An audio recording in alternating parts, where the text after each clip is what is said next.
নমস্কার। আপনাদের সকলের প্রিয় অভিনেত্রী সৌমিত্রিষা কুণ্ডু বর্তমানে খুবই অসুস্থ।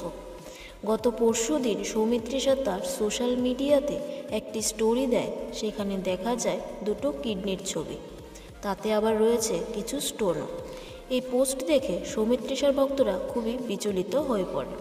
তবে কিছুক্ষণের মধ্যেই এই পোস্টটি কেটে দেয় সৌমিত্রিষা। তবে গতকাল নববর্ষের দিন সৌমিত্রিষার সাথে যোগাযোগ করা হলে সৌমিত্রিষা বলে সে ভালো আছে, আর এই ব্যাপারে সে কিছু বলতে চায় না, বরং এই প্রসঙ্গটাকে কাটিয়ে দেয় সে। বর্তমানে সে বেঙ্গালুরে রয়েছে, তবে সেটা কিসের জন্য সেই বিষয়ে সে কিছুই বলতে চায়নি। অভিনেত্রী সৌমিত্রিষা কুণ্ডুকে জিজ্ঞেস করা হয় এখন তিনি কীরকম অনুভব করছেন, ভালো রয়েছেন কিনা।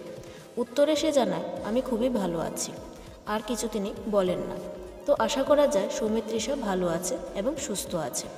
আর এরকম সব আপডেট পেতে আমাদের চ্যানেল টেলিজোনের পাশে থাকবেন আর চ্যানেলটিকে সাবস্ক্রাইব করবেন। ধন্যবাদ।